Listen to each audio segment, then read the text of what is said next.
Bismillahirrahmanirrahim. Assalamualaikum warahmatullahi wabarakatuh. Waalaikumsalam warahmatullahi wabarakatuh. Alhamdulillahirrabbilalamin. Puji syukur kepada Allah Subhanahu wa taala serta selawat dan salam marilah sama-sama kita sajikan kehadiran Nabi besar Muhammad sallallahu alaihi wasallam. Sallallahu alaihi Selamat wasallam. siang semuanya ibu-ibu. Apa kabar hari ini? Alhamdulillah luar biasa. Allahu Akbar. Iya. Bagaimana semangat pertemuan P2K2 hari ini? Bagaimana semangatnya? Semangat Luar masih Pak. biasa. Luar biasa ya, luar biasa. Baik, pada sesi yang pertemuan pada minggu yang lalu kita telah melihat mengenai tentang layanan gizi dan apa? Gizi dan ibu hamil. layanan Kesehatan.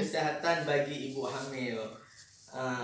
Apa makanan yang harus dimakan oleh ibu hamil? Apa makanan yang paling baik? Apa? Makanan sehat, buah-buahan, sayur-sayuran, Iya, apalagi? minum vitamin, penambah darah. Iya. Kemudian ibu-ibu sekalian, selain daripada memakan makanan yang baik dan sehat, kemana saja ibu-ibu harus melakukan pemeriksaan diri? Ke puskesmas, ke bidan desa, ke rumah sakit. Iya, jadi setelah melakukan pemeriksaan ini sekurang-kurangnya dilakukan 4 kali. Nanti kalau melahirkan di mana? Di bidan desa, di puskesmas. Iya, jadi jangan melahirkannya ke dukun-dukun ibu. Ini enggak cukup alat, jadi banyak yang berakibat pada kematian ibu dan bayi. Baik, alhamdulillah ibu-ibu sekalian masih semangat kan? Masih. Ya, walaupun kita pada saat ini masih keadaan pandemi corona, kita juga dalam pertemuan ini harus mengikuti protokol kesehatan, saling menjaga jarak dan tetap semangat. Baik ibu-ibu sekalian, kita akan melakukan sesi selanjutnya yaitu pencegahan, penelantaraan dan eksploitasi terhadap anak. Apa yang dapat diketahui tentang penelantaraan anak? Apa yang bisa dijelaskan, yang dimengerti apa? Penelantaran. Ya. Berarti tidak peduli, tidak ada kasih sayang, putus sekolah. Jadi penelantaraan anak adalah seorang orang tua tidak memenuhi kewajiban dan tanggung jawab kepada anak dalam artian bahwa orang tua disibukkan dengan segala sesuatu pekerjaan sehingga melalaikan kewajiban terhadap anak. Nah, ibu-ibu sekalian, coba kita perhatikan di sini. Di sini ada contoh-contoh penelantaraan anak. Yang pertama apa saja? Salah satunya adalah tidak memberi makan kepada anak. Kemudian tidak diberikan tempat tinggal yang layak kepada anak. Selanjutnya adalah tidak pernah diberikan waktu bermain kepada anak. Jadi seorang anak itu tidak harus selalu belajar, bekerja. Jadi dia juga perlu waktu untuk bermain. Ini bisa kita lihat contohnya di sini adalah salah satu penelantaraan anak yang dilakukan adalah anak ditinggalkan. Jadi di sini ibu tak sanggup melayani seorang anak, jadi anak ditelantarkan. Kemudian yang selanjutnya bisa kita lihat adalah tidak melakukan imunisasi pada anak. Ini sangat fatal karena pada saat anak usia kecil ini perlu imunisasi untuk apa? Untuk kekebalan Untuk tubuh. kekebalan Tubuh menghindari penyakit. agar terhindar dari penyakit. Kemudian selanjutnya adalah anak tidak dibawa ke posyandu. Jadi di posyandu ini ada berbagai hal yang dilakukan oleh ibu-ibu yang dari kesehatan untuk melihat, mengecek, menimbang berat badan dan lain-lain untuk Memberikan kesehatan pelayanan. anak. Kemudian yang selanjutnya adalah tidak mendukung pendidikan anak. Anak tidak diberi pendidikan, tidak disekolahkan. Kemudian tidak diberikan kasih sayang. Kemudian tidak diberikan perhatian kepada anak dan tidak didengar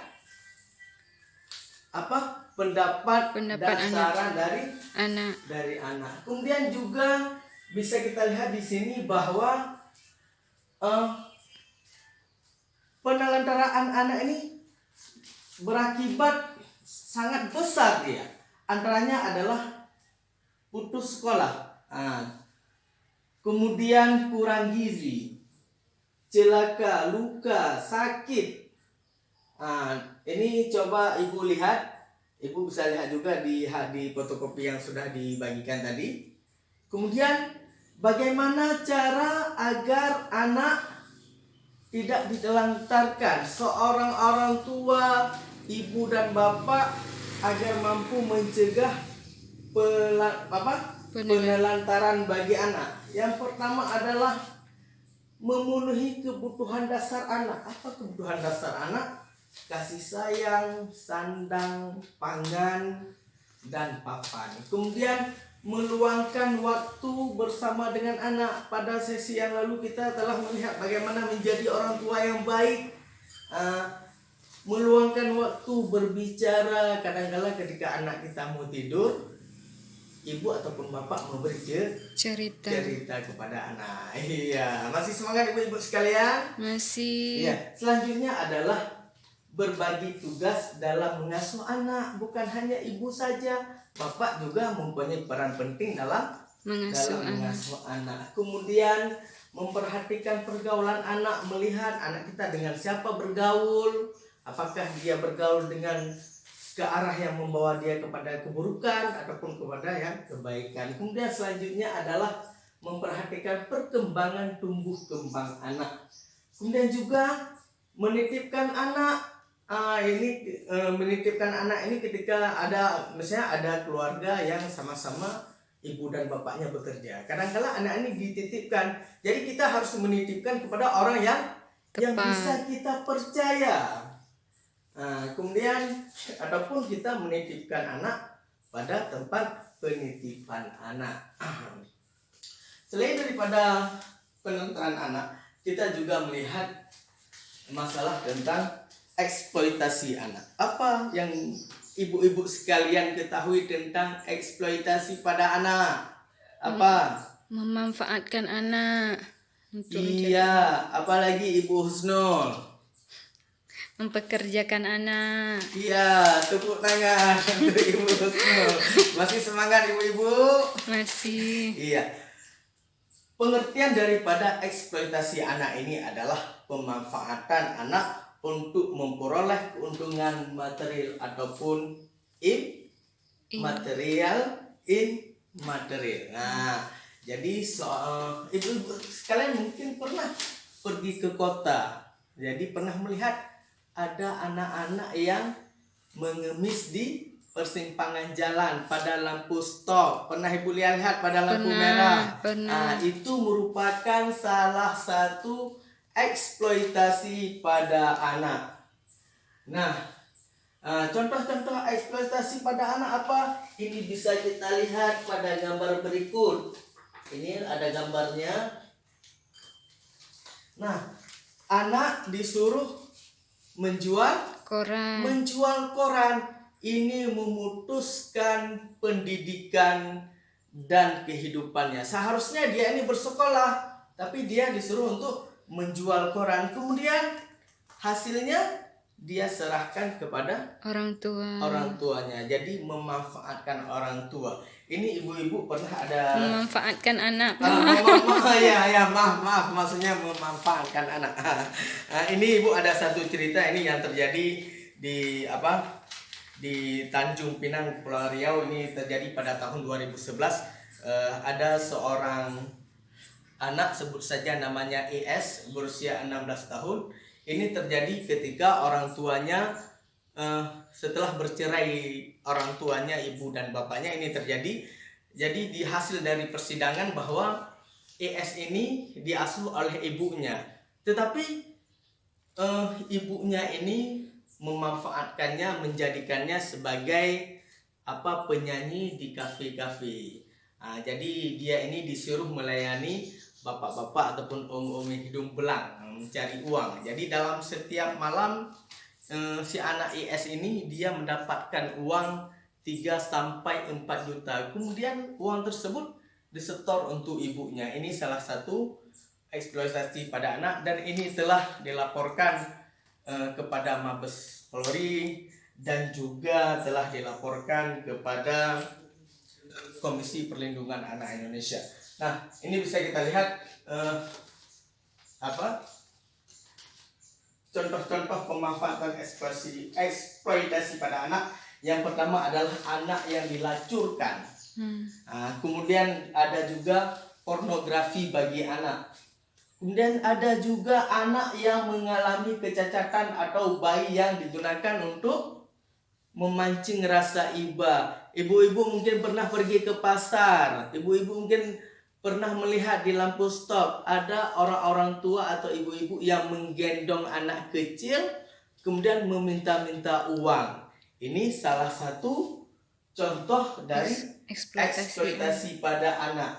Kemudian pemanfaatan kepolosan dan keluguan anak. Perkawinan anak pada usia 18 tahun, anak dijual dan untuk dibayar dan berbagai hal lainnya.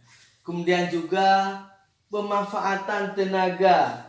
Jadi pemanfaatan tenaga ini ada anak-anak yang disuruh bekerja. Jadi orang tua ini bisa kita lihat ada contohnya ibu-ibu ya. Ini ada contohnya.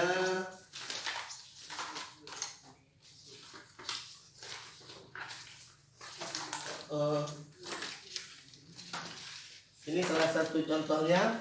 Ya, ini yang tadi memanfaatkan anak bayi untuk meminta-minta. Kemudian juga ada contoh yang lain.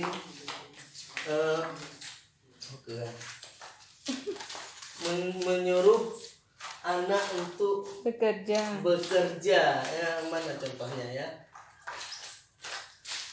Belah batu misalnya, Pak. Iya, belah batu. Mana contohnya ini ibu-ibu? Coba ibu-ibu lihat ini. Nah, ini contohnya. Jadi seorang orang tua memperkerjakan anak dengan pekerjaan yang berat, sehingga membuat tubuhnya tidak sanggup, membuat tubuhnya sakit. Kemudian juga kita bisa melihat di sini terjadi akibat dari eksploitasi anak ini. Yang pertama adalah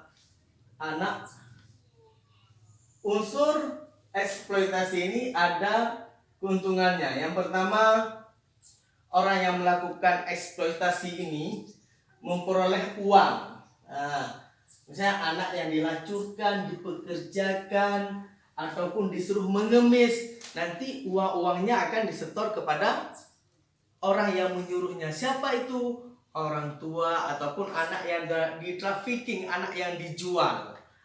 Kemudian juga sifatnya yang bukan materi yang memanfaatkan anak mendapat status sosial dan kedudukan yang lebih tinggi. Contoh, anak perempuan dinikahkan dengan laki-laki yang lebih kaya atau berkedudukan terhormat. Kemudian ibu-ibu, ini bisa kita lihat juga cara mengatasi eksploitasi pada anak.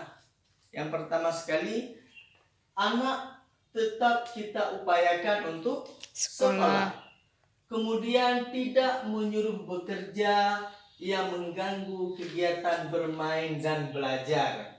Kemudian tidak membiarkan anak bersama orang dewasa tanpa pengawasan.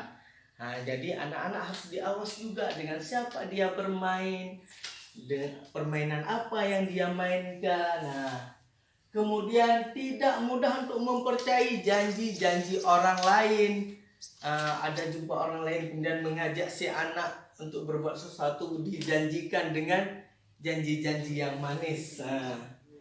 Kemudian juga kenali teman-teman mereka, kemudian tidak menjaminkan anak untuk hutang, dan juga tidak melakukan berbagai jenis kekerasan pada anak. Ini bisa ibu-ibu sekalian melihat bahwa cara-cara mencegah eksploitasi anak. Kemudian yang terakhir dari pertemuan hari ini bahwa kita selaku orang tua harus dapat menjaga anak dengan baik, karena anak merupakan amanah. Anak adalah rezeki yang paling besar yang diberikan oleh Sang Khalik kepada kita, yang diberikan oleh Allah kepada kita. Tidak semua orang itu kadang-kala diberi rezeki, yaitu yang berupa rezeki anak. Kemudian juga setelah kita ada anak ini, kita rawat dengan baik, kita jaga dengan baik. Karena kenapa? Anak ini ketika kita tiada nanti, anak ini akan selalu dia berdoa kepada kita dan juga menjaga nama baik kita. Semoga bermanfaat, insya Allah ibu-ibu sekalian. Apakah sudah paham semuanya? Sudah. Ya, baik. Alhamdulillah, insya Allah kita akan bertemu pada pertemuan yang akan datang. Lebih dan kurang mohon maaf. Wabillahi taufiq wal hidayah. Assalamualaikum warahmatullahi wabarakatuh. Waalaikumsalam warahmatullahi wabarakatuh.